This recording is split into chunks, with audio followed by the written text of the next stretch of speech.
Welcome, listeners, but take heed. We will say whatever we need to share our knowledge, thoughts, and joy, and even things that do annoy.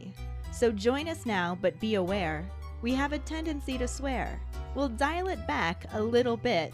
But frankly, we don't give a shit. Welcome to For Fawkes Sake, a Harry Potter book movie compare and contrast podcast. I'm Keighty. My co-host is Ellen, and as you may have noticed, we have a shiny new name. For Fawkes Sake was brilliantly suggested by our keeper and patron Max Nash, and it seems like nearly everyone else agreed on its genius. Thank you so much to everyone who voted. We really appreciate your support during this transition, because it's been one. Oh boy. The majority of our social media accounts have been switched over to our new name, as well as our Patreon, Podbean, email, and website. We're also in the process of making new social media accounts with the old name, so anyone who searches for us under that name can still find us. Please bear with us as we navigate our way through this. Some things seem to take longer to switch over than others, and it's also entirely possible that we may miss something. But we are so happy to be moving forward with our new name. And speaking of moving forward, since we have a thing for alliteration, we will no longer be referring to the next section as the rehash. They will henceforth be called the Phoenix Flashbacks. Woohoo! Last week we covered the first half of Chapter 15, the Hogwarts High Inquisitor, and the predominantly corresponding film scenes. The Daily Prophet article Percy warned of is everything he promised and then some. Harry does his best to hold back the snark, but almost explodes from the effort. Hermione finds a teacher who dislikes her know-it-allness even more than Snape does. The twins play magic hacky sack in the courtyard before a certain blush bitch sucks up their sack with her wand. Ron gets a smack to the back of his head for doing exactly what everyone else was doing quieter. Umbridge has a hard-on for power, and day one of teacher observations leads to some major second-hand embarrassment.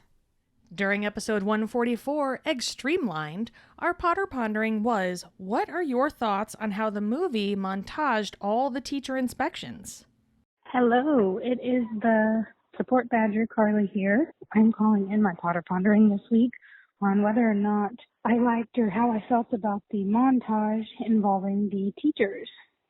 So, obviously we all hate the Pepto-Bitch Mall, but that scene I thought did a really good job identifying all the things that she did wrong, all the things that people do wrong in education when they are evaluating somebody, specifically teachers, when they get evaluated, often get evaluated by people like her. So I thought it did a good job highlighting how Umbridge focuses on the negative and not the positive, which is not what you're supposed to do in education, and how ill-equipped she was to be in the field she was in at all. So there's that. Speaking from an educator's mind, I don't think that she did anything good, but I think that that specific scene was very good at highlighting how she did so much bad just by doing those evaluations. Yep, that's all I got. See you guys later. Hi, Ellen and Keighty. This is Ashley with this week's Potter Pondering. What do I think about the Umbridge montage? And though you guys probably weren't expecting me, because obviously after listening to the episode, y'all hate it. It's kind of one of my favorite parts of the movie, with Order of the Phoenix being the shortest movie but one of the longest books. Cringe. We kind of got to take what we can get. And, it's just kind of classic to me. It was really funny. Professor Umbridge bouncing around with her little dusty pink outfits and them crusty-ass baby slippers to that, oh, we're going to put evil undertones on this jovial music-ass shit. And then her doing that little bouncy jig dance next to Flitwick before she whips out her little magical tape measure to measure my guy. Like, why? Why? It's funny. It's stupid. Then obviously the iconic Snape scene, and then he just pops the shit out of one of the kids in the back of the head. It's just cool. It's cool. You know, we on book 5 at this point. We take what we can get. At least I know I can. I gotta have something positive to say about this shit. So this is it. Yeah, might be the only positive thing I have to say, but this is one of my favorite scenes from the movie. Hey guys, this week's Potter Pondering from yours truly. What do I think of how the movie montaged the educational degrees and the High Inquisitor stuff? Well, I guess for the movie, it looked good. It looked funny. But nah, I would have wanted much more detail. You know, I would have wanted to see details of all the degrees, what the powers of the High Inquisitor are, all those things. Yep, that's what I think. Hey, Ellen. Hey, Keighty. I'm calling in the Potter Pondering for this week. What I think about the montage of Umbridge in the classrooms. I don't hate it. I think it's funny for the most part, especially her and Snape. She's obviously a total bitch to Flitwick. But I don't hate it. It's funny. It's fine. It shortened what parts were super long in the book, and that's totally fine. Obviously, they have to cut down on some stuff. But this just goes back to the scene with her and McGonagall on the stairs. Because the way McGonagall treated Umbridge in her classroom was so good. That's the part I'm mad about the montage, is that they totally changed the way her and Minerva interact. But otherwise, I'm totally fine with it. I think it was funny for the most part. That's actually all I have to say about this. For once, it's short. Bye! Thank you so much for your responses. Our trivia question last week was, what is Harry's class working on vanishing in Transfiguration when Professor Umbridge shows up to inspect Professor McGonagall? They're starting to work on vanishing mice, which are more challenging than the invertebrate snails. Congratulations goes to Sarah Baines Miller. Woohoo! It's Sarah. You have to do the shimmy for her. Oh, yeah. Woohoo! I hope you heard the difference. I definitely saw the difference. Well, hard to miss. She swept in to steal the win from Megan, who was camping and experiencing some internet troubles. Happens to the best of us. Right, but at least Megan can take comfort in the fact that it wasn't Mike who beat her this time. Mm-hmm. The competition is getting fierce, though. I wonder who's going to win this week. We shall see. For now, let's dive into the second half of Chapter 15, the Hogwarts High Inquisitor, and the partially corresponding film scenes. Ish. Chapter 15, the Hogwarts High Inquisitor, Part 2.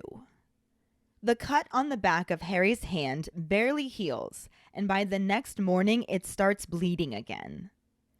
He still refuses to give Umbridge any satisfaction and refrains from complaining during the detention. But the worst part is that, just as George predicted, Angelina is furious with him. She corners him in the Great Hall and begins shouting so loudly that McGonagall intervenes, taking 5 points from Gryffindor for Angelina's racket, then another 5 points after she learns that Harry did not listen to her warning and lost his temper in Professor Umbridge's class again. He tries to argue that he's already being punished by her, but McGonagall says that the detentions don't seem to have any effect on him at all and tells him not another word. She also warns Angelina that she must confine her shouting to the Quidditch pitch or risk losing the team captaincy before striding away. Harry is fuming that he lost points because he has to slice his hand open every night. And though Ron says she's out of order, Hermione says nothing.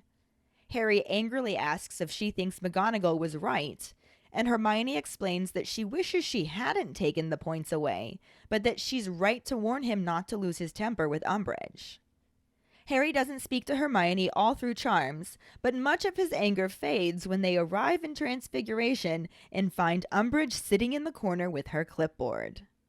Pleased that Umbridge is about to get what she deserves, they take their seats and wait as McGonagall marches into the classroom and completely ignores the High Inquisitor. She says, "That will do," and the class immediately falls silent so she can ask Seamus to hand back the homework, and Lavender to take a box of mice to distribute one to each student. Umbridge clears her throat, but McGonagall still simply ignores her and continues addressing the class.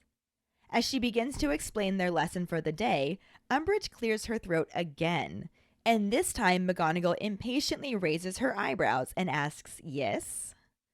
Umbridge begins to ask if she received her note telling her the date and time of her inspection, but McGonagall cuts her off to say she obviously received it, or she would have asked her what she's doing in her classroom. She turns her back and attempts to continue teaching, but is again interrupted by Umbridge clearing her throat. McGonagall angrily turns back towards her and coldly asks her how she expects to gain an idea of her usual teaching methods if she continues to interrupt her, since she generally does not permit people to talk when she is talking. Umbridge looks as though she's been slapped in the face, but straightens her back and begins scribbling notes on her clipboard. McGonagall again turns her attention back to the class and tells them that they are moving on to practice the vanishing spell on mice, which is more difficult than the snail, and instructs them to begin working. Harry quietly asks Ron how she can lecture him about losing his temper with Umbridge, but he's also grinning. As everyone attempts to vanish their mice, McGonagall walks around the room to observe their progress, and Umbridge does not follow her around like she did with Trelawney. She takes more notes from the corner and doesn't bother to ask McGonagall any questions until after the bell rings and she tells them to pack their things away. The trio deliberately falls back as everyone files out of the classroom so they can listen in on the conversation, and they hear Umbridge ask McGonagall how long she's been teaching at Hogwarts. McGonagall answers that it will be 39 years in December, and when Umbridge tells her that she will receive her results in 10 days' time, she indifferently responds that she can hardly wait. She notices Harry, Ron, and Hermione edging towards the door and tells them to hurry up, sweeping them out of the room before her. Harry gives her a faint smile and swears he receives one in return. Harry doesn't think he will have to see Professor Umbridge again until his detention, but it turns out she's also waiting in care of magical creatures to inspect Professor Grubbly-Plank. They arrive to hear her inquiring about not usually taking the class, and Grubbly-Plank responding that she is a substitute teacher standing in for Professor Hagrid. Umbridge drops her voice to mention that the headmaster is strangely reluctant to give her any information on the matter and asks if she knows what's causing Hagrid's extended leave of absence. Grubbly-Plank answers that she can't. All she knows is that Dumbledore asked if she'd like a couple weeks of work and she accepted. She then gets class started, and this time Umbridge decides to walk among the students and ask them questions about magical creatures. Most of them are able to answer well, which lifts Harry's spirits since the class isn't letting Hagrid down. Umbridge then returns to Grubbly-Plank and asks how she, as a temporary member of the staff, finds Hogwarts, specifically wondering if she feels like she gets enough support from the school management. Grubbly-Plank calls Dumbledore excellent and says she's very happy with how things are run there, and Umbridge looks incredulous as she makes a tiny note on her clipboard. She then asks her what she plans to cover in class, assuming Hagrid doesn't return, and Grubbly-Plank says that she plans to take them through the creatures that most often come up in OWL, though she does state that there isn't much to do since they already covered unicorns and nifflers, so she will have them go over Porlocks and Measles and make sure they can recognize Krups and Gnarls. Umbridge tells her that she seems to know what she's doing, placing an emphasis that Harry doesn't like. He likes it even less when she begins asking the class about the injuries that have occurred. Malfoy speaks up to tell her about being slashed by a hippogriff, and Harry adds on that it was only because he was too stupid to listen to what Hagrid told him to do. This earns him another night's detention, and then she thanks Professor Grubbly-Plank and tells her she will have her results in 10 days. It is nearly midnight when Harry leaves Umbridge's office that night. Bleeding so severely, he's staining the scarf he has wrapped around it. He expects the common room to be empty, but is pleased to see Ron and Hermione waiting up for him, especially since Hermione is sympathetic rather than critical. She passes him a bowl of a yellow liquid to soak his hand in, explaining that it's a solution of strained and pickled Murtlap tentacles and should help. Harry places his hand in the solution and feels immediate relief, as Crookshanks curls around his legs, then curls up in his lap, purring. He thanks Hermione, and Ron again tells Harry that he should complain about this.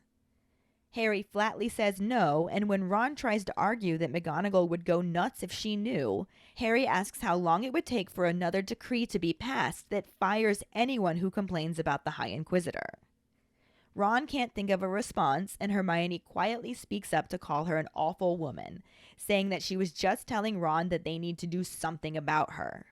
Ron says he suggested poison, but Hermione clarifies that she means something about what a dreadful teacher she is and how they aren't going to learn any defense from her at all.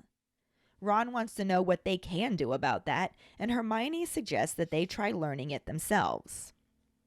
Harry questions this, and Ron complains about the idea of doing extra work when they're already behind on homework. Hermione proclaims that this is more important than homework, which completely shocks Harry and Ron, who didn't think there was anything in the universe more important than homework.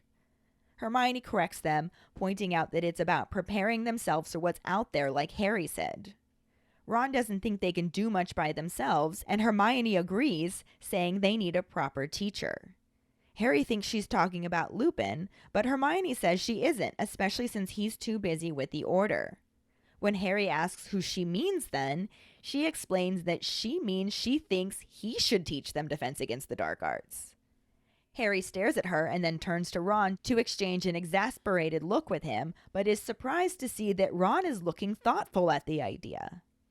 Harry starts grinning, thinking they are messing with him, but Hermione reminds him that he is the best in the year at defense against the dark arts and tells him to look at all of the different things he's done.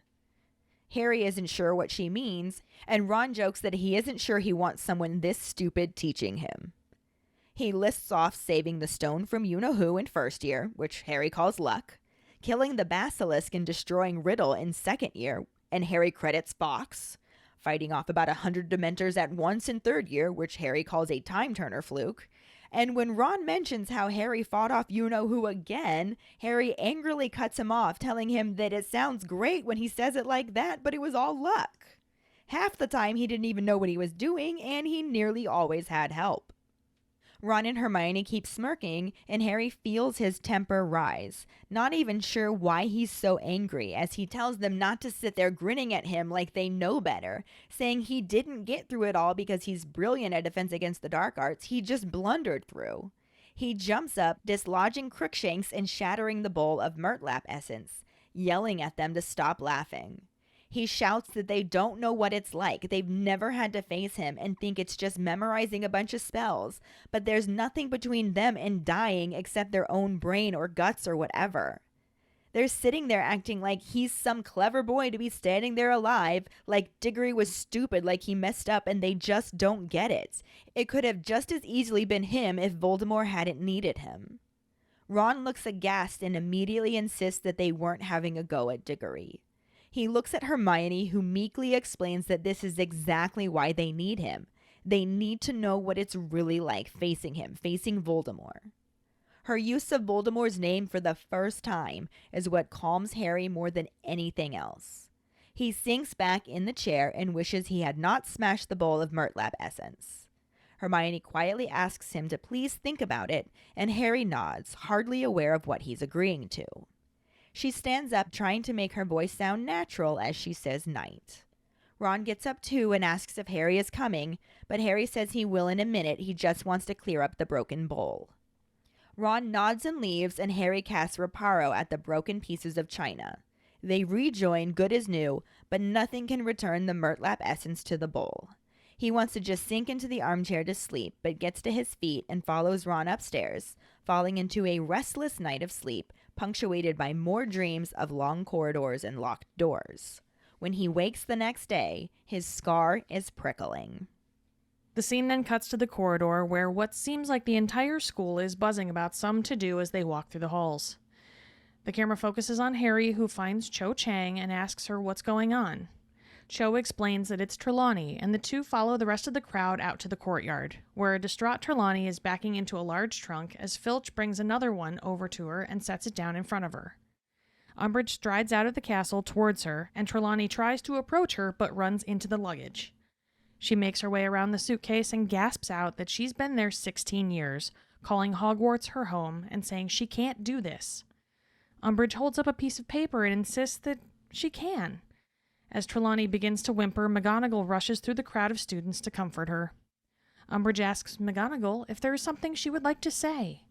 McGonagall informs her that there are several things she would like to say. But before she can say any of them, the doors open and Dumbledore dramatically pauses in the open doorway before striding into the courtyard himself and asking Professor McGonagall to escort Sybil back inside. She thanks him profusely as they walk past, and then Umbridge speaks up to begin to remind Dumbledore about Educational Decree number 23. The headmaster cuts her off to tell her that she has the right to dismiss his teachers, but she does not have the authority to banish them from the grounds.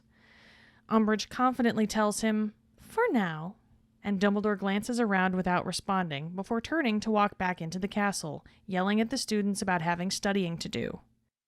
They all begin chattering again and start making their own ways back into the castle, and Harry yells after Dumbledore and begins to run to push through the crowd to try and catch him. Though Dumbledore clearly hears Harry yelling for him, he doesn't acknowledge it beyond a very slight glance to the side as he just keeps on walking until Harry loses sight of him and stops in the entryway looking forlorn.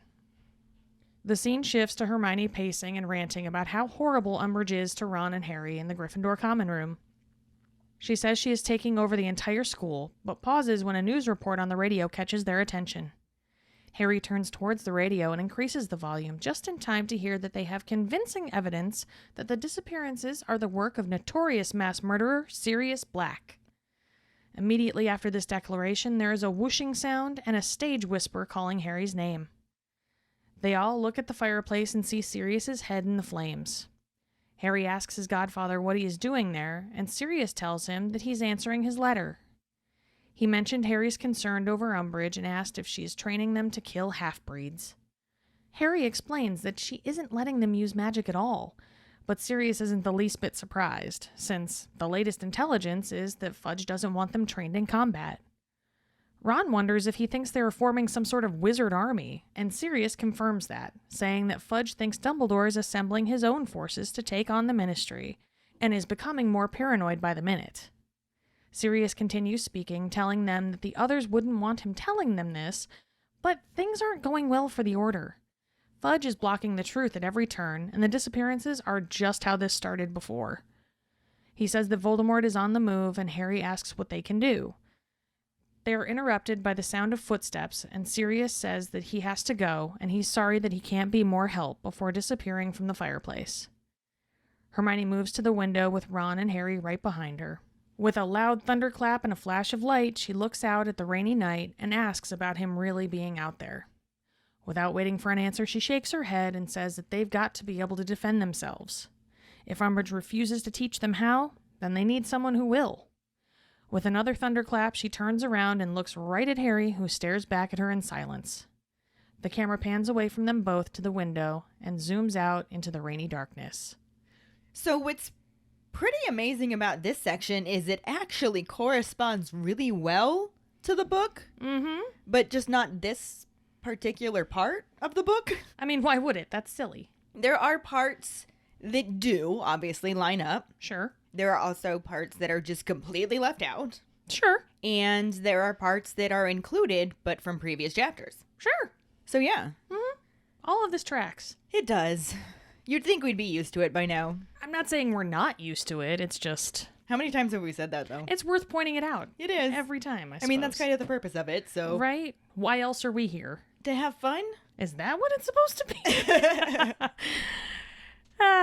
Good times. So this half of the book chapter starts out on Harry coming out of his detention and the fact that his hand is like barely healed. Ew. Right, so this has been good. The next morning, it's actually bleeding again, so now it's not even... It's not even healing. It's not even setting. He No. needs some of that powder that you can sprinkle on a wound to instant clot. Right? Or some of that new skin. Or, you know, fucking magic. Or that. Sure. But I mean, maybe this is like magic impervious wounds. You know what? I could see that. That feels like very on-brand for Umbridge. Yes. I'm with you on that one. I like it. Harry, of course, is still being very stubborn and refuses to complain about it. He does not want her to think she's getting to him at all, and I don't know who he thinks he's fooling with that, but hey. Right. Like, is she just sitting there going, does he have a pain kink? Or, Right? Maybe. like, I must try a different approach, I think. He seems to enjoy this. Plot twist. Plot twist.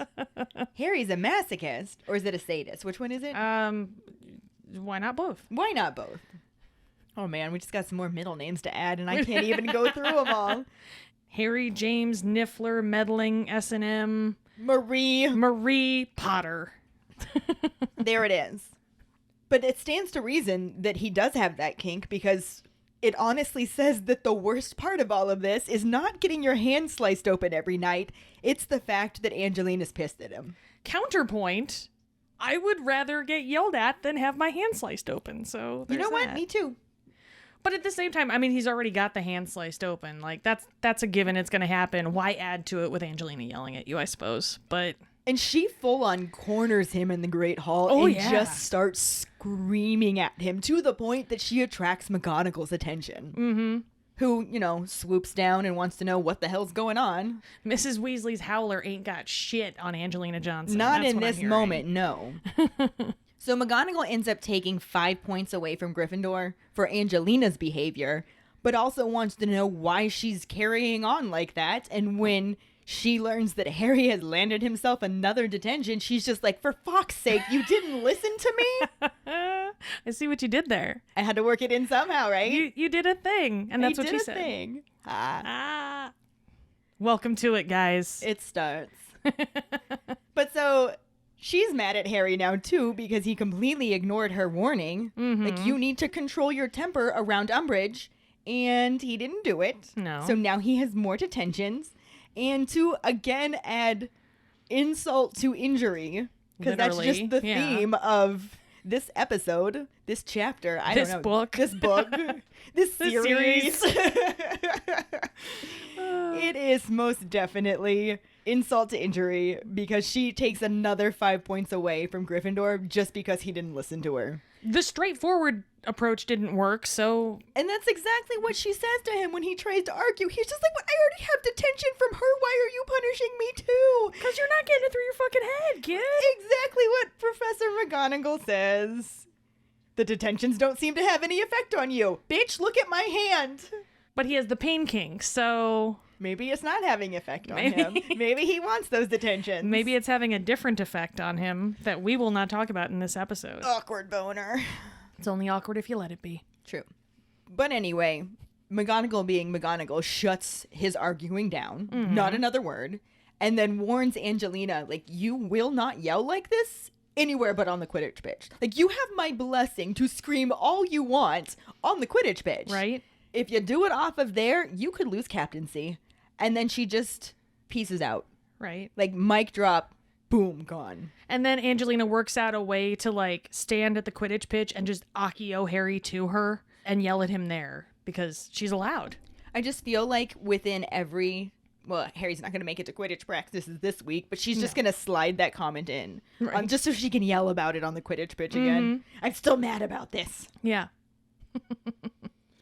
But anyway, Harry is now pissed because he lost points because he has to slice his hand open. Right. And it does seem funny to me that he does seem more mad about losing the points than anything else. So I think we're onto something here. I'm not saying pain kink, but I'm also not saying... Not pain kink. Not pain kink. Exactly. Plot twist. Doo-doo. It kind of goes with everything, though. He's totally a meddler. He gets into shit. He has that hero complex. It kind of all fits.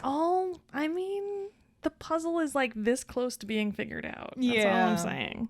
So anyway, he's pissed. Ron is being comforting and says she's bang out of order, and Hermione just keeps her mouth shut, which is saying everything that she needs to say, and Harry's just like, oh, I suppose that you think McGonagall was right? Yeah. Which... I mean, it's Caps Lock Harry, this book. Of course, he's going to, like, start yelling at his friends. But Hermione just, like, calmly explains that she wishes McGonagall hadn't taken points away. But she is right. Yeah, she makes a valid point. Yeah, Hermione can't not say I told you so. Yeah. That's her kink. Absolutely. That's not even a theory. That's just fact. That's canon. Not even headcanon. I think everybody just knows that. Mm-hmm. But this particular "I told you so" causes Harry to not speak to her for the entirety of Charms. I mean, I don't entirely not agree with him, but I also agree with Hermione, so I'm very torn. Right? I mean, Hermione is not wrong. No. Did she need to say it right then? Exactly. I mean, Harry's getting his hand sliced open. He lost points, and McGonagall saying "I told you so." Do we need to pile the Hermione "I told you so" on top of there, too? Exactly. Apparently she does. Apparently. But thankfully for her sake, I guess, Harry's anger doesn't really last that much longer. It takes him through Charms, but then they move on to Transfiguration, and he can't even be mad at McGonagall anymore either, because when they show up in there, Pepto-Bismol is sitting in the corner, waiting to take some notes. Mm-hmm. And they know that this is not going to go well for Umbridge. No. This is like the Michael Jackson with popcorn gif right now. Oh, this is all of them just absolutely. getting their popcorn ready. And I can't even begin to describe to you how angry I am that we did not get movie version of this. Preaching to the choir. This is literally one of my lifelong regrets. Mm-hmm. The movie could have literally been nothing but this scene, and I would have preferred it. Like... This one and one other one that we'll talk about Well, when we yes. get there. I know you know what I mean. Oh, I know. It could have literally been like opening credits, this scene, the other scene, end credits. And I would have been like, best movie ever. I do want the conclusion, though. Well, yeah. But still, this is what we all deserved. Mm-hmm. And we got McGonagall stepping backwards down a step. And we're back on that. Oh, I'm not over that either. Why would you be? It's the opposite of what she does here. Yeah. I'm not arguing. That's true. McGonagall just marches into the room and just completely ignores the Pepto-Bismol in the corner. Are we not going to talk about the Pepto-Bismol in the corner? Talk about the Pepto-Bismol in the room. Talk about the big pink elephant? Exactly. There we go. And we're not. No. She's just going to start class. Everybody's just sort of like chitter-chattering, probably because they know exactly what's about to go down. Oh, they're waiting for it. Oh, man. They're taking bets. Like, how many minutes you think she's going to make it? Like, Why is this not a thing in the movies? because they don't love us or want us to be happy. Ew, David. Ew, David, indeed. But anyway, all she has to do is say "that will do," and the class falls silent. She then instructs Seamus to distribute the homework, and she tries to give Lavender a box of mice to give to each student, and she's like scared of the box, and she's just like, "Oh, don't be ridiculous," and like shoves it at her. You silly girl. Everything about this I just want to see, and this isn't even the good part yet. Mm-hmm. So Pepto-Bismol clears her throat. She does her little him, and McGonagall just ignores her. Like you should. Like she should. And she does. And she just keeps on talking to the class. She starts to explain their lesson for the day. And Pepto-Bismol, him, again. Mm-hmm. This time, McGonagall just turns and looks at her, gives her the eyebrow raise, and just says, yes. Mm-hmm. And Pepto-Bismol says, I just wanted to know if you received my note telling you the date and time of the inspection. Bitch. Obviously. And that's what she says. Obviously, I received it, or I would ask you what the fuck you're doing in my classroom. Yeah. Is this a serious question? She just likes the sound of her own voice. Oh, absolutely. So McGonagall gives her the sassy response, and then just goes right back to teaching, because she doesn't need to fucking say anything else. Yeah. She just goes right back to teaching. And she says that they're going to move on to practicing the vanishing spell on mice, which is more difficult than the snail, because snails are invertebrates and mice have the bones, and it makes it more difficult. Yeah, it does. Yeah, it does. It's always harder when there's a bone involved. Anyway, they're going to start vanishing mice. Hey, that was our trivia question. It was. The mice part, not the bone part. No. That was a bonus question. Not sorry. For fuck's sake. I thought you were going to be the one saying that to me, Katie. Anywho, Harry turns to Ron and is just like, how the fuck can she lecture me about losing my temper with Umbridge? But he's also just like, keep doing it. Do some more. Lose more of your temper. This is great. This is great. Popcorn. So then everybody starts trying to vanish their mice, and McGonagall just walks around and observes everyone and helps people when she needs to. Does the good teacher stuff. Yeah. And Pepto-Bismol does not have the fucking balls to follow her around like she did Trelawney. She knows there is no way in hell she is going to intimidate McGonagall. So she just stays in the corner and she takes her little notes and doesn't even bother asking her any kind of questions. She is not going to. I would go as far as to say that she is the intimidated one in this scenario. So she is not going to interrupt her teaching again. Yeah. And she just stays back and she takes her notes. And then when the bell rings and McGonagall tells everybody to get the book out of my classroom, she actually then gets up and goes to ask her some questions. And because Harry, Ron, and Hermione have to meddle, they obviously like, do-do-do-do-do-do-do, we're making our way out of Transfiguration. And... oh, look, my shoe's untied. Oh, my goodness. I have somehow been transfigured into a snail. And they just start slowly walking towards the door so they can overhear everything. And the main thing they hear her ask is how long McGonagall had been teaching at Hogwarts. To which she says it will be 39 years in December.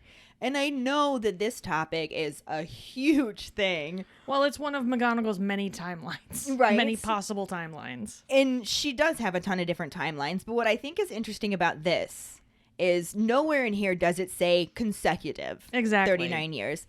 Also, the fact that in December marks the 39 years. That's mid-school year. It's mid-school year. It clearly shows that she started partway into a school year. And it kind of makes me feel like she was maybe asked to fill in at some point, and maybe there is more inconsistency to her teaching career. She may have started as a sub, taught for a year, came and went here and there. Yeah. You know, who knows? Not that we're trying to bend the timeline to our will, but bendy. Bendy. Welcome to the playground, Gumby. My whole thing with it is I genuinely feel like there is a way you could make it all work. Yeah. We don't have that information.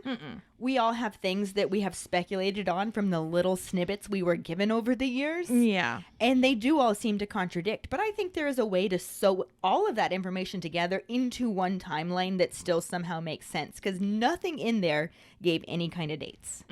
We guessed when her birthday might be based on the information we were given. Yeah. And I think that should the creator want to give us a specific backstory for her that makes all of this make sense, it's doable. Yeah. But I also don't think it matters all that much, and it was kind of fun to have her little cameo in Fantastic Beasts, and I'm over it. I mean, are we ever going to be upset with more McGonagall in our lives? I don't Never, think so. especially not if she's played by Chanel Williams. Yes. But anyway, Pepto-Bismol tells her that she's going to get her results in 10 days' time, and McGonagall's just like, sure, can't wait. Great, Right. awesome. Bated breath. Yep, gonna hold my breath. Actually, you should hold your breath. That'd be great. She also then notices that Harry, Ron, and Hermione are doing their snail impressions. And she's like, hurry the fuck up, guys. Like, I know what you're doing. You got it. Come on, let's go. And she just like ushers them out of the room. And Harry just gives her the tiniest of little smiles and swears that she smiles back. I wouldn't be surprised if there was like a little hint of a wink. Just like a cheek twitch. Yeah, just a little something. But anyway, they move on to Care of Magical Creatures class after Transfiguration, and Harry's convinced that he's done with Umbridge until detention that night. Oh, Harry, you silly little plum. Yeah, definitely silly, because they show up at Care of Magical Creatures, and there she is again. Guess who? Now she's inspecting Grubbly Plank.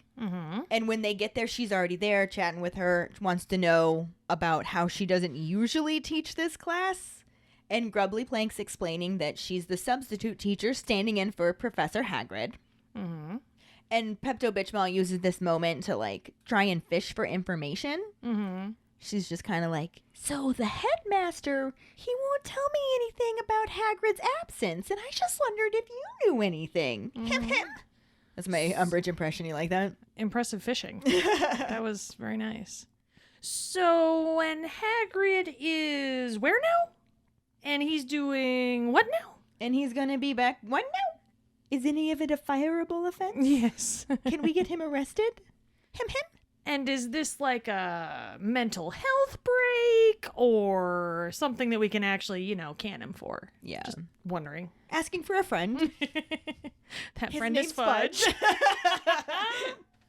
But anyway, Grubbly Plank says she doesn't actually know anything. She just knows that Dumbledore wanted to know if she'd work for a couple of weeks, and she's like, sure, why not? Mm-hmm. And that's about it. She's like, should I start class now? Like, did you actually want to observe me, or were we just going to ask stupid questions that I can't answer? And I like to believe that Grubbly Plank has thoughts like that because she's just an outwardly jovial person who's just like, oh, never you mind, and couldn't tell you, I just did this. And I just feel like her thoughts are just the darkest, most sarcastic things ever. I really just want one person, and preferably Grubbly Plank, to be like, cunt says what? What? Exactly. I just want one person to do it. Just one person. Pink Twat says what? Bitch Mall says what? So, like I said, she starts class. And this time, because trying to fish for information out of a teacher that is not permanent is really not that useful. Right. So her method this time is to walk among the students and ask questions about magical creatures. And you know that she's just hoping they won't know a goddamn thing so she can mark Hagrid down for that. Because even though Hagrid's not there being observed, he's also somehow getting inspected. Yeah. She's taking all of his previous experience into account. Definitely. Like, she's looking for anything. Absolutely. And he's not even there yet. Right. And she's already ready for this because half-breed. Well, we'll get more on that later. Rude. To Harry's absolute delight, pretty much everybody is able to answer these questions well, so they are not letting Hagrid down. And it also shows that we've been saying the whole time that Hagrid actually is a very good teacher. Mm-hmm. So when that method doesn't work, Bitchmal then returns to Grubbly Plank to want to know how she, as a temporary member of staff, finds Hogwarts, wondering if she feels like she gets enough support from the school management. I mean, but Grubbly Plank was there before, too. This isn't her first rodeo. Right. So... But it was literally like, so, what kind of dirt can you give me on Dumbledore? Mm-hmm. Wink, wink. Did you say wink, wink? I did. You want some cool whip? Cool whip. To make this moment even better, though, just because anytime that Bitchmal doesn't get her way, I'm happy. Grubbly Plank says that Dumbledore is excellent and that she's very happy with how things are run there. And Umbridge just gives her this, like, the fuck you saying look and makes the teeniest little note. I just feel like in minuscule writing she wrote, Grubbly Plank likes Dumbledore, question mark. Or like, Grubbly Plank, Dumbledore not bad. Grubbly Plank trustworthy, question mark. Not ally. I just love to imagine what she actually wrote. It says tiny notes. Note to self, can I fire Grubbly Plank? Right. But she moves on and asks her what she plans to cover in class, assuming Hagrid doesn't return. And Grubbly Plank says that she wants to take him through the creatures they need for the OWL, but even says that there's not much to do, because Hagrid's a good teacher and already covered the majority of it. Mm-hmm. But she does want to cover Porlocks, Measles, and make sure they can recognize Krups and Gnarls. Yeah. Other than that, Hagrid's pretty much got him well set up, and Umbridge says, well, you seem like you know what you're doing, which makes Harry go, all of us. Well, yeah, that too. And then to make matters even worse, she moves on to the next way that she can try and mark Hagrid down. Poor Hagrid's not even there to defend himself. Right. And she starts asking about the injuries that have occurred in class, which I really want to stress that it was injury. Yeah. And because of the stupid flobberworm bite made up lie. Like, look, not only was it injury, but also Draco brought that shit on himself. And Harry tries to tell her that. Of course, he doesn't do that diplomatically, but that's like, well, not Harry. Par for the course. He actually just bursts out and says that that's only because he was too stupid to listen to what Hagrid told him to do. And he just gets himself another night's detention because maybe he needs 5 more points off too. Right. Still not controlling his temper because he just doesn't learn. Mm-hmm. And then Pepto-Bitchmal thanks Professor Grubbly Plank and says she'll have her results in 10 days. And, Professor Grubbly Plank being all cheerio. Yep. Pip, pip, that's wonderful. Wow. That's just what I imagine her as. Grubbly Plank is a stereotype. Yeah. We never got to see her, so I don't know what she's like, Okay, and now, since you put that in my head, I have, like, an image of her just looking, like, Queen Elizabeth at this point. It's fine with me. I'm okay with that. I don't know what that was, but it doesn't matter because all of this was streamlined right out of the movie. Because streamlining. Yeah. Yeah. We just got rid of all the teacher inspections for the most part. Because why? We got the measurement Mm-hmm. and then the attack Trelawney. Yeah. And the moment of Snape. And the brief moment of Snape. Yeah. We do instead get a culmination of the montage, which actually takes a storyline from a later chapter, but still honestly ends the montage pretty well. Yeah, I can't be completely mad about it, even though I am kind of totally mad about it. Yeah. Because we then join our hero in the corridor where all the students are a-boil in a bubble over something. Harry spots Cho in the throng and asks what the fuck is going on. As you do. Cho simply states that it's Trelawney with no other information at all. We then see a freaked out looking Trelawney standing in the courtyard as Filch places a suitcase in front of her, causing her to back up against a large trunk that is behind her. So she's just surrounded in suitcases and trunks, basically. We're then joined by Pepto-Bismol as she strides into the courtyard, stick firmly lodged in her rectum, because where else would it be? I mean, so far up, it's practically coming out of her mouth. Right? She's on a spit.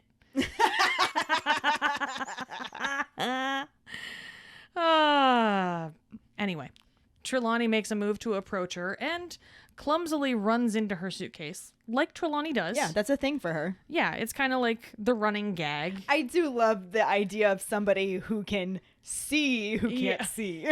And she's always talking about having the sight and then bumping into shit. Yeah, it's pretty great. It's a sight gag. It is. And who doesn't love a good sight gag? She sidesteps the luggage and begins tripping over her words instead. She's crying that Hogwarts has been her home for 16 years and this is some fucking bullshit. And I don't blame her. No, the whole thing just absolutely sucked, and I really do feel bad for her in this moment. And I don't know if that's to say more about Emma Thompson's portrayal or the character itself, because I don't remember feeling this bad for Trelawney in the book when things go down. It just made it sad. It turned it sad. I did feel worse for her in the movie than the book, I think. Yeah. Umbridge at this point holds up a piece of paper and tells Trelawney that it just fucking sucks to be her, basically. And just before the tearful teacher can break down completely, McGonagall swoops in to hold the seer to her tartan-clad bosom and gets ready to lay down the smack. And this is definitely the smack, but not as much of the smack as we should have gotten. Oh, no. This was a disappointing smack after the book smack. Definitely. If you compare it to the book smack, you're not going to like this smack at all. However, for movie smack, it's pretty smacktastic. I'll give it that. Yeah.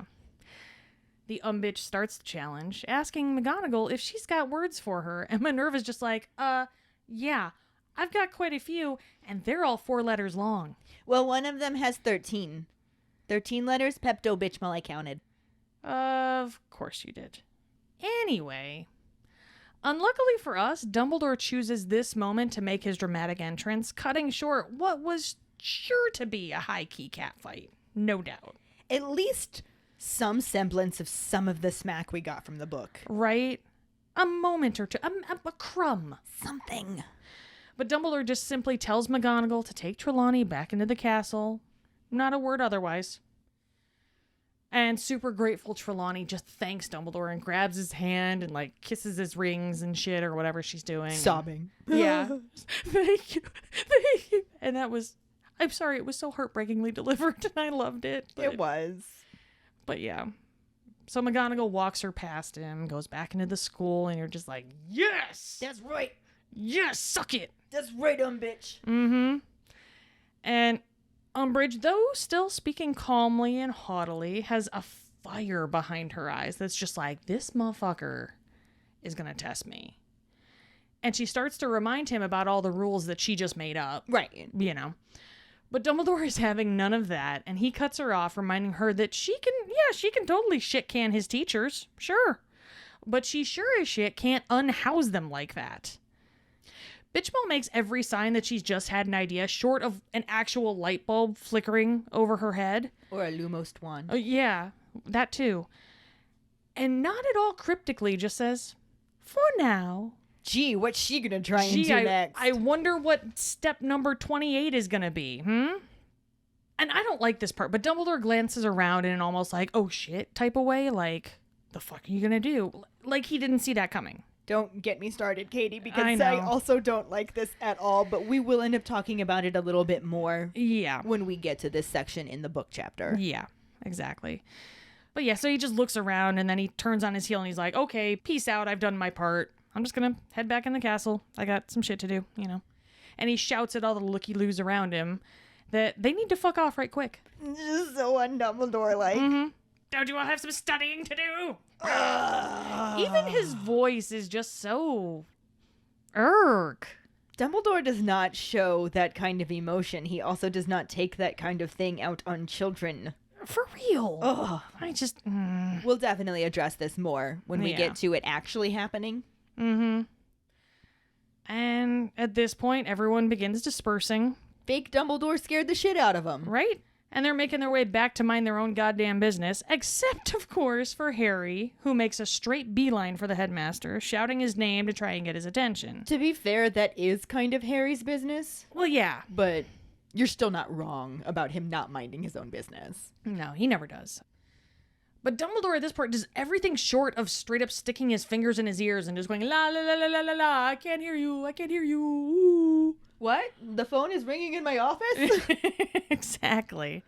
And he just makes his own beeline for anywhere that Harry Potter isn't. Once again, leaving a confused and lonely little guy even more confused and no less lonely. Yeah, and this definitely corresponds with chapter 26. What chapter are we on now? This is 15. So it came a little early, huh? Just a little. Just a little bit? Kind of disappointing. Happens to all movies, I hear. Yeah. In addition to it being, 11 chapters early, it also has some more definite differences that, like I said, we'll talk about more when we get to that chapter and go over it in more detail. Mm-hmm. The rest of this book chapter definitely gets referenced in the movie, but barely. Yeah. Does it though? I mean, again, I'm stretching to make it fit together. That's what she said. Woo. But there are a lot more details included, and when the movie does refer to it, it's minimal and kind of just combined with the next section. So basically, I think if we had to explain this, it would be the book is like a nice, slow, I'll make love to you type of... When you want me to. Yeah, exactly. I'll hold you tight, baby, all through the night, everything. Whereas the movie is just wham, bam, thank you, ma'am. Exactly. Just no foreplay. Yeah.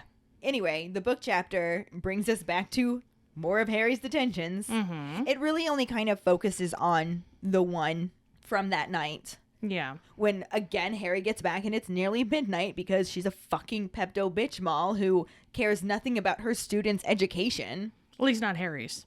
At least not Harry's, for sure. And this time, his hand is bleeding so severely that it's just completely soaking through the scarf he's wrapped around it. Ew.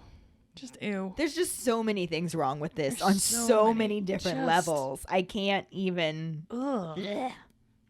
And because it's almost midnight, he expects that nobody's going to be awake when he gets back, and is actually pleasantly surprised to see that Ron and Hermione waited up for him. Aww. And to make it even better, Hermione made a concoction known as the essence of Murtlap for him to soak his hand in that actually eases the pain and just soothes everything for him. Yeah. So she just gives him this small bowl of yellow liquid and says, it's a solution of strained and pickled Murtlap tentacles, which sounds awful, but apparently it helps. There is a lot of questionable things in the realm of medical wizardry. Yeah. But you know what? If they work, they work. If they work, they work, and it seems to work. So he sits down, puts his hand in the solution, and immediately feels relief. And then on top of that, Crookshanks also weaves around his legs and jumps up in his lap and curls up purring, because cats absolutely know when you need to be comforted. Well, especially Crookshanks. Yeah, Crookshanks as in Part Neasel definitely would know. And apparently this year they're going to learn about that. So what? That's not how it happens in the movie, but we'll get there. Yeah. But Harry thanks Hermione, and then Ron's just like, you should really complain about this. And Harry's just like, no, I really shouldn't.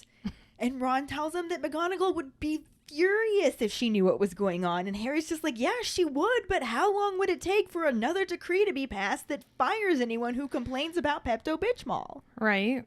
We got to work smarter, not harder. And Harry is already struggling with that because he keeps losing his temper. So at least he can kind of think clearly when he has his hand in Essence of Murtlap. Yeah. His only logic is that she can't technically fire him. Right. But she can fire anyone who tries to help him. Exactly. For sure. So. And because that's somewhat logical, Ron can't think of a response at all. And actually, Hermione doesn't even have anything to say about it. She just ends up focusing on how awful this woman is. And she says that I was just talking to Ron about how we need to do something about her. Mm-hmm. And I'm also very upset we didn't get this golden line right here when Ron says, I suggested poison. Oh, Ron is me. He's so great. And thanks. Sure. Well, you just said Ron is... Yeah, I'll let you have that one. Yeah, I'm Ron. I'm great. Yep. But anyway, we got so much slapsticky hilarity from Ron. Like, much of it was very funny. But this was just hilarious. Yeah. But anyway, Hermione's just like, I mean, I'm not going to say poison isn't a good idea for Pepto-Bismol. Not no. But I actually meant that we need to do something about what a dreadful teacher she is and how we're not learning anything from her. Yeah. And Ron's like, well, what the fuck can we do about that? Sorry. I don't know why that hit me. It's so funny, but it just did. Well, I'm out of ideas. Fuck. I'm Ron. And Hermione's just like learning it ourselves. Mm-hmm. Which... So Harry's like, how the fuck are we supposed to do that? And Ron's like, why would we do extra work? We're already behind on our work. Because this work will be fun. Will it, though? Actually, it does. We'll get to that, too. It's always more fun to learn stuff when you don't have to. Yeah. When it's not being pushed on you. Right. You know? And then even crazier, Hermione says that this is more important than homework. What? And everybody's just like, pod person, what's happening? Harry Potter and his best friend who's a pod person. Right. Harry pod person. But Hermione reiterates, like, no, it's like you said, we have to prepare ourselves for what's out there. Yeah. This shit ain't going away. Right. And again, Ron's like, what the fuck are we supposed to do about that? And there's not much that they can do for themselves. And Hermione says, you're right, which is why we need a proper teacher. And Harry, not being Ravenclaw, and totally being oblivious and clueless to everything that Hermione implies in any way, shape, or form, just says, well, if you're talking about Lupin, I don't see how he could do that. And Hermione's just like, of course I'm not talking about Lupin. He's way too busy with the Order. Sir. So Harry's just like, well, who do you mean then? And Hermione says, Harry. Sweetie. Baby. Honey. Pumpkin pie. Muffin face. I mean, you should teach us defense against the dark arts. Oh, I see what you're saying now. Yeah. Except he just thinks that Hermione's messing with him, and he actually turns to look at Ron in exchange what he expects is going to be an exasperated look, but just finds his other best friend just like, oh, that's a good idea. Right. Like, yeah, we should do that. And now Harry just thinks that they're fucking with him even more. Right. And it's just like, what are you talking about? And Hermione says, yeah, you're the best in the year at Defense Against the Dark Arts. Look at everything that you've done. And Harry's just like, what the fuck have I done? Sir. Because Harry's not a Ravenclaw. No. And Ron says, I don't know that I want someone this stupid teaching me. Because savage. Yeah. And he actually does list off that Harry saved the stone from you-know-who first year. Second year, he killed the basilisk and got rid of Riddle. Mm-hmm. Third year, he fought off 100 Dementors at once. Fourth year, he actually faced you-know-who again and escaped. And Harry's just like, it sounds great when you say it like that, but it was all fucking luck. I don't know what I'm doing. People helped me. I got lucky. I survived. It's not like, what do you even expect me to say here? And they're both just like smirking at him. And he full on caps lock Harry at this point. Mm-hmm. Like he loses his shit and he basically just snaps. And he's just like, don't you be sitting there grinning at me like you know better.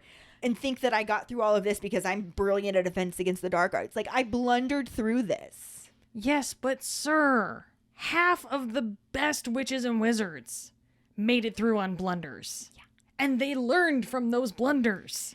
Yeah, well, Harry's definitely not thinking logically at this point because he No. just, like, jumps up, throws Crookshanks off his lap, breaks the bowl of Essence of Murtlap, and just starts screaming at them. He's telling them that they don't know what it's like. They've never had to face him. They think it's just a bunch of memorizing spells, but there's nothing between them and dying. It's just whatever. Like, your brain, your guts, just whatever. You get lucky. And he says that they're sitting there acting like he's just some clever boy because he's still alive. And Diggory was stupid, like he messed up. Which is not what they're saying at all. It's not, and Harry is just completely having a meltdown. But he feels like they're not looking at this the right way because he feels like the only reason why he survived is because Voldemort needed him and didn't choose to kill him. It's not like Diggory had even a moment to try and defend himself. He was unexpectedly murdered. Yeah. Now, granted, they weren't there for that, and they have no idea how it went down. All they know is Harry has done a lot of fucking awesome badass shit, and they want to learn from that. Yeah. But this absolute meltdown that Harry's having, of course, just completely takes Ron aback. And he's like, I was not trying to have a go at Diggory, man. Like, that was not my intent. And he looks at Hermione. He's just like, what do we do? What do we do? What do we do? I mean, that escalated quickly as fuck. They're just like, hey, you'd be a really great teacher. And Harry's like, fuck you. I don't know shit. Right.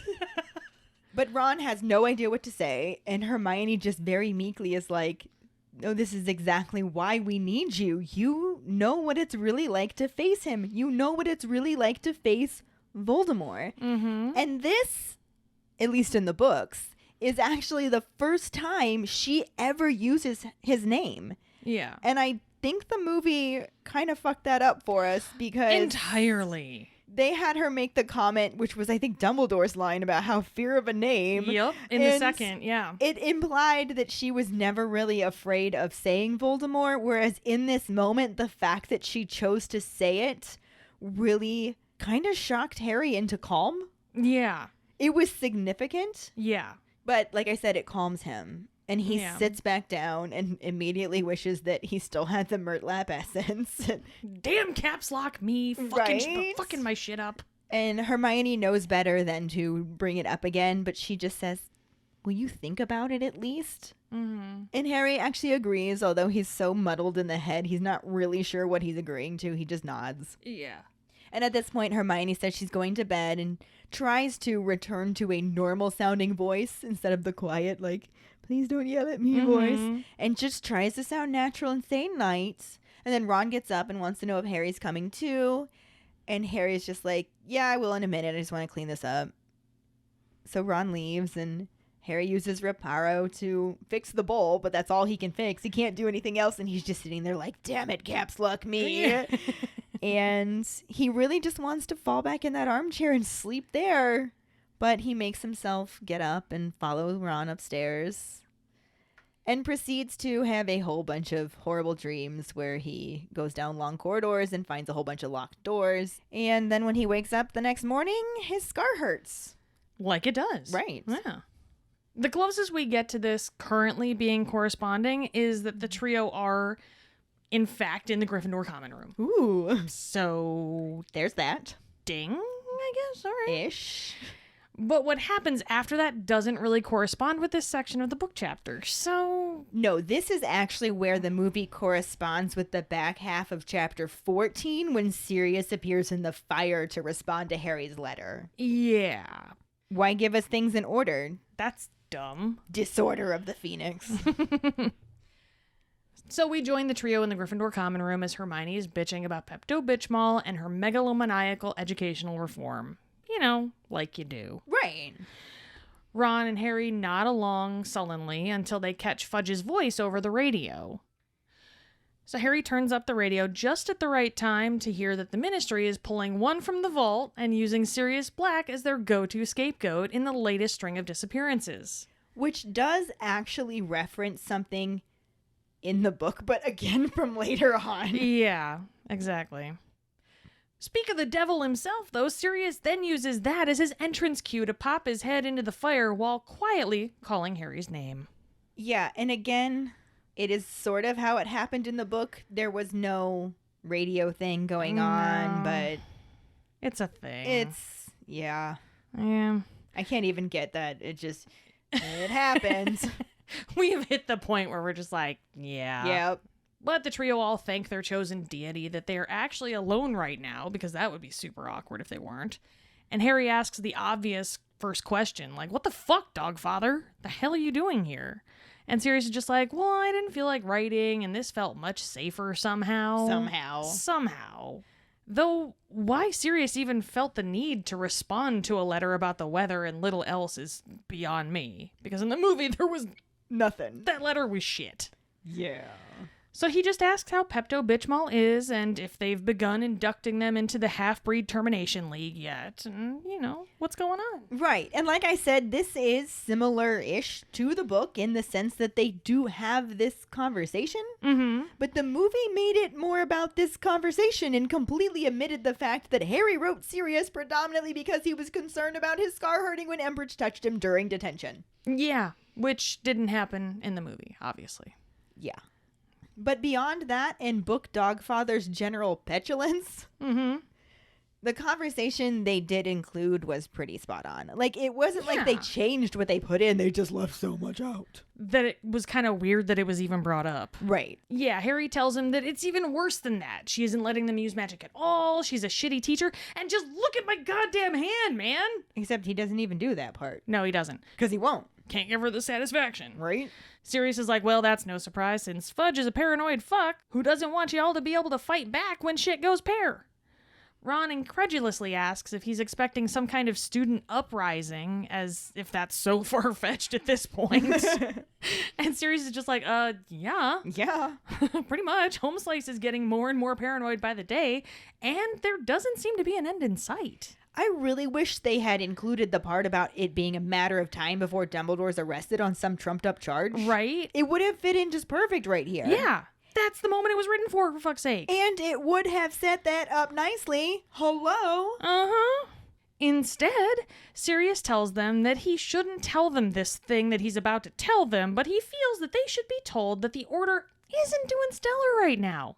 Like, between all the fake news and the disappearances, he's getting some mad deja vu. Which is not how it happened in the book. No. Since they tend to portray the Order as being more on top of things this time around. Mm-hmm. Also at this point, Harry was asking about the article that Percy referred to in his letter. Which the movie obviously couldn't do since it omitted that shit completely. Yeah, and Harry also asks about Hagrid missing and gets not very reassured that he's probably fine. Yeah. He should have been back by now and no one can get in touch with him, but no big. Yeah, which, again, the movie didn't do since barely any emphasis was placed on Hagrid's absence. Because why? Why? Sirius just says that Voldy's making moves and Harry asks what he can do. But before Sirius can answer, however, they hear footsteps and Harry's dogfather pieces out before they can even say anything else. Which is extremely different from how the book had it. Mm-hmm. When he tells them that he wants to meet them in Hogsmeade and acts like an absolute toddler who's been told no when they point out how dangerous that could be. Yeah. Then in the movie, the trio moves toward the window and just stare forlornly. Yeah. Thunder and lightning add an ominous tone to the scene as Hermione asks if he's really out there. But before Harry can say, yeah, no shit, she just makes a decision and says bitches gotta do what bitches gotta do. So 2 things here. Number 1, this is the moment where Hermione really accepts that he's out there, not, right? When Harry came back and said that he was out there. That didn't make any sense to me. But yeah. This is also the closest that this section gets to them telling Harry that they think he should teach them defense against the dark arts, especially with the way the camera just focuses on Harry for a while. She's like, we must do something, and then it just focuses on Harry, and that's all we get until it's happening. Yeah, then the next thing we know, it's just, you're in it, basically. But bits of the conversation that they have about it in the book will end up in the next movie section. So we'll talk about it a bit more then. Yeah. Anyway, they all look at each other, and before they can all put their hands in and say, go team, the scene just ends. Yep. And this is the end of the movie section and book chapter. Mm-hmm. kind of lines up. At least they're in the same place, even though some of the same things didn't happen. Kinda, sorta, maybe. But it'll bring us to our new and returning actors section, which we really just wanted to talk about Emma Thompson as Trelawney here, because we kind of put that off since she didn't do a ton in the montage. She had a really, sentimental moment here. She did. For her to make you feel something for Trelawney, it was kind of amazing because she's been so bumbling up till now. You're just like, oh, she's just fodder. That's all she is. I mean, I don't know that I would say amazing because I felt bad for her in the book too. I just felt even more bad in the movie. Yeah. But in the movie, there was just something about her face that was just heartbreaking. Oh, Emma brought it to life. Absolutely. She did. The waver in her voice and just, she did so well. Yeah, she's incredible. Mm-hmm.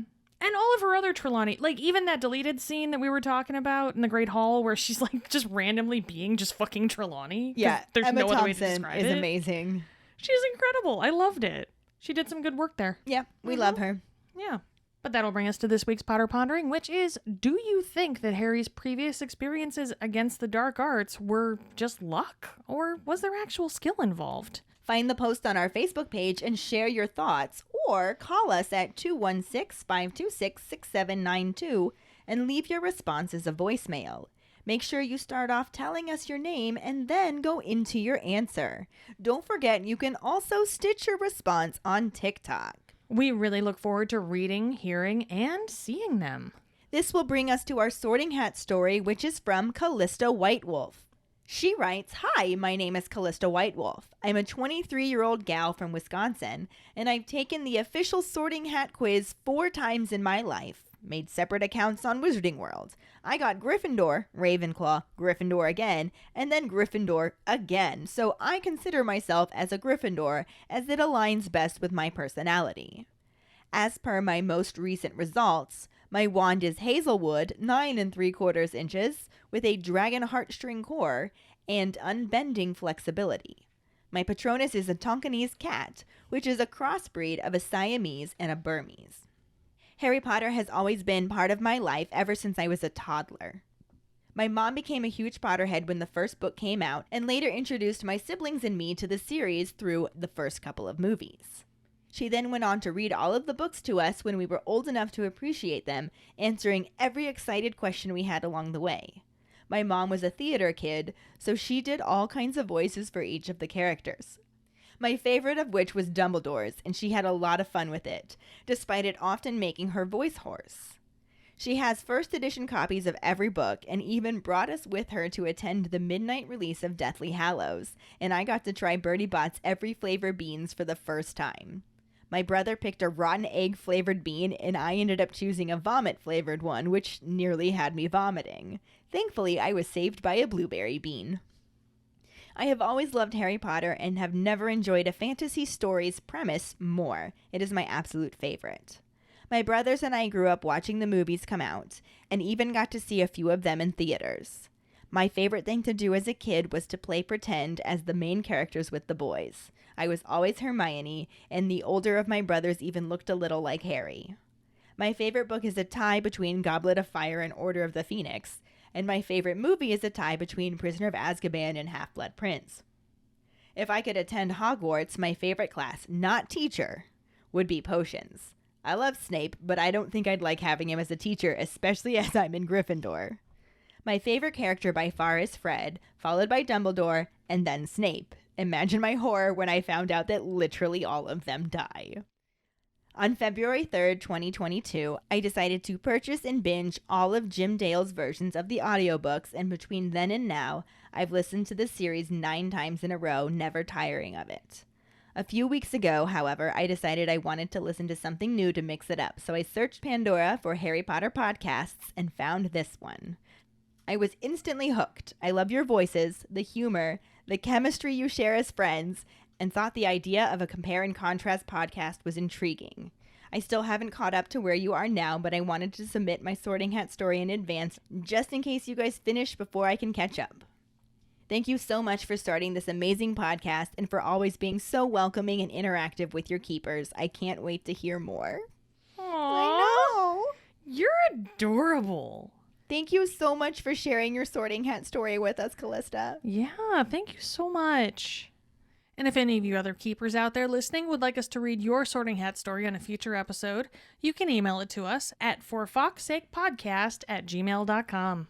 Let us know your house, wand, Patronus, how you got into Harry Potter, and anything else that you might want to share with us. Or you can message it to us over social media.